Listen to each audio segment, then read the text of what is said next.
Отримай шанс на бонус 110 тисяч гривень від Favbet. Ворог іде вперед, але значним досягненням це не назвеш. Інститут вивчення війни у новому звіті повідомляє, що окупанти мають певні успіхи біля Авдіївки, Куп'янська, Бахмута, Новомихайлівки. Також незначні просування у загарбників біля Новопрокопівки, що на Запоріжжі. Українські військові заявляють, на найгарячіших напрямках у росіян є успіхи в межах 2 кілометрів. Але цей успіх вартував Москві десятків тисяч живої сили і сотень одиниць техніки. Якщо брати з 10 жовтня, коли ворог активізувався, то він просунувся у деяких місцях на 1,5-2 кілометри. Але це йому дуже дорого коштувало. За трохи більше ніж 2 місяці підрахували. Тільки на Донеччині в операційній зоні Осув-Таврія ворог втратив майже 25 тисяч осіб мертвими та пораненими. Знищено близько 200 танків і понад 400 інших бронемашин. І 80% від цих цифр – це саме Авдіївський напрямок. Наскільки дієве просування ворога біля Авдіївки? Військові експерти кажуть, що попри чималі зусилля, росіяни досі не отримали жодної істотної перемоги. Методику совєтського маршала Жукова окупанти використовують і на Бахмутському напрямку. Інтенсивність просування досить мала. Це можна подивитися з різних боків. Якщо дивитися з одного боку, мала – це провально. І Русня кладе буквально десятки, сотні людей в день взяти якусь позицію, просунутися на сантиметр. З іншого боку, на жаль, втрачаються позиції, втрачаються малими територіями, і вони готові будь-якими жертвами, будь-якими засобами, методами взяти те, на що вони націлилися. Як скоро вони це можуть зробити, невідомо. Так, є проблеми, і їх багато, це війна, але ми дивимося реальну ситуацію, і Авдіївка тримається. І так само вони тиснуть на півночі Бахмуту, це Богданівка, Хромове, вони намагаються дійти до Іванівського, закріпитися на трасах, щоб потім виходити на Часів Яр. Так само сконцентрована велика кількість сил.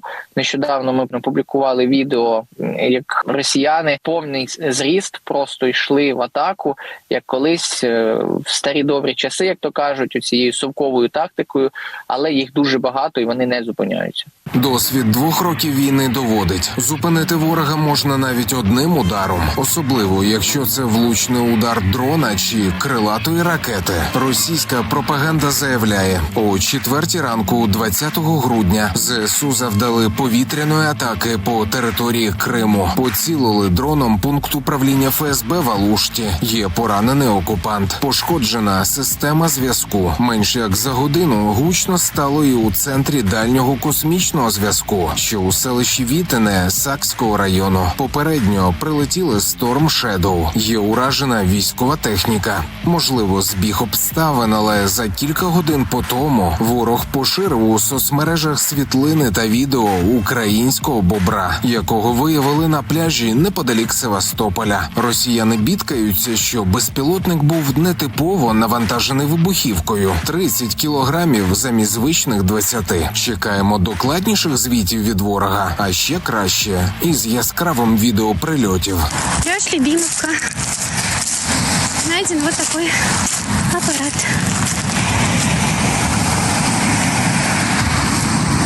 І ракет, і дронів треба більше. На підсумковій прес-конференції президент говорив про план створити 1 мільйон українських дронів впродовж 1 року. У Мінстратегпромі відреагували. Кажуть, Володимир Зеленський говорив лише про FPV-безпілотники. І їх цього грудня вже мають зібрати понад 50 тисяч. Серед інших планів 10 тисяч ударних дронів у 2024-му. Дальність польоту кожного – кількасот кілометрів. І ще на остаточний монтаж очікують понад 1000 далекобійних безпілотників, які зможуть додати ворогу бавовни на дистанцію понад 1000 кілометрів. І маємо ще одну новину. Криворізькі виробники дрону «Кобра» повідомили про старт його серійного виробництва. Вартість повітряної змії – лише $2000. Час на збір конструкції для інженерів – 3 години. Вибуховий сюрприз – до 15 кілограмів. Дальність польоту – 300 кілометрів.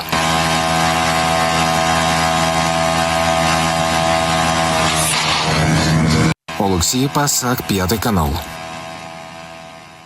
Багаторівнева система захисту. На Рівненщині продовжують укріплювати кордони з Білоруссю. З перевіркою до області завітав командувач Об'єднаних сил ЗСУ Сергій Наєв. Чи є загроза з боку країни поплічниці ворога і чи вдасться окупантам пройти? Дивіться далі.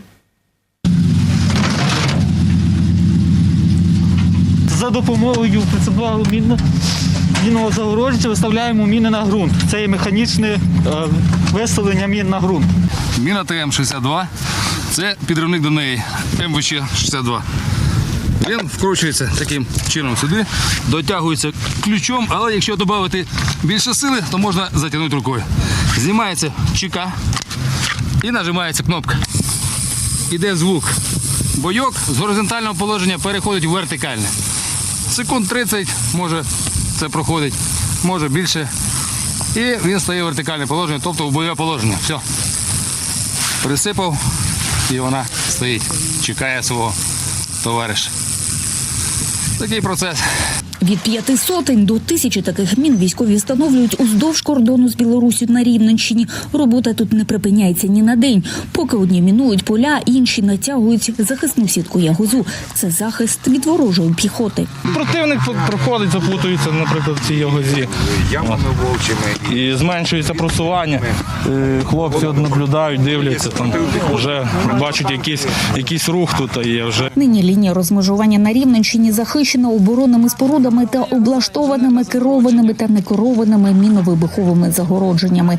Проте військові продовжують удосконалювати фортифікаційні споруди та зводять нові. На даний час відбуваються земельні роботи, це початкові роботи з обладнання взводних опорних пунктів. Вони є в системі оборони, батальйонних рубежів оборони, ну і ротних опорних пунктів. Наступним етапом роботи буде тут це обладнання деревиною, укріплення перекритих щілин, бліндажів, вогневих точок розставлено і в подальшому для використання вже нашими підрозділами бойовими, які будуть займати тут рубежі оборони. Україна активно продовжує будувати оборонну смугу на півночі країни, створює багаторівневу систему інженерних споруд, які унеможливлять повторне вторгнення російських військ.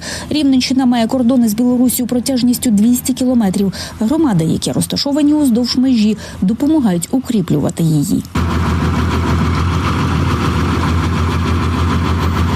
Анатолій – місцевий житель, рятує руки військових, копає захисні рови за допомогою важкої техніки. Приїжджають військові, показують, як копати, ставлять, от мітки ставлять колики, і по коликах ми копаємо. Бюджет громади, ще раз кажу, 94 мільйони. 26 мільйонів 550 тисяч ми виділили на оборону.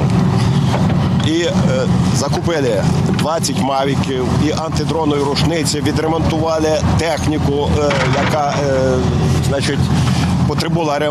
потребувала ремонту для військових. Перевірити систему захисту на Рівненщині приїхав командувач Об'єднаних сил Збройних сил України Сергій Наєв. Каже, протитанкові рови, міти, тетраедри, ягоза та інші оборонні споруди – це ще не все. Деякі фортифікаційні споруди згодом зроблять капітальними, залють бетоном. Споруди, які зараз ви бачите, це польова фортифікація. В подальшому, коли будуть отримані кошти державного бюджету, ці кошти будуть спрямовані до обласних адміністрацій, буде перехід від польової до довготривалої фортифікації. Але ці роботи ми проводили і до того, і продовжуємо ці роботи робити скрізь. За словами командувача Об'єднаних сил ЗСУ Сергія Наєва, видимої загрози з боку Білорусі немає. Втім, військові не припиняють вчитися, облаштовувати укріплення та передають вітання країні поплічниці ворога. А сусідам по прутім буде гаплик, тут це все зрозуміло. Вони це повинні знати. Я думаю, догадуються. Їм нема сенсу сюди перти. Попруть, ми їх перетворимо в добре у цьому піску. Наталія Світлова, Рівненська область, 5 канал. Мінус одна ворожа ракета. У небі над Дніпропетровською областю українські захисники знищили керовану авіаційну ракету Х-59. Про це повідомило повітряне командування «Схід». Російські війська вночі завдали 2 ударів по Салтівському району Харкова. За інформацією тамтешньої обласної військової адміністрації, попередньо це були ракети С-300.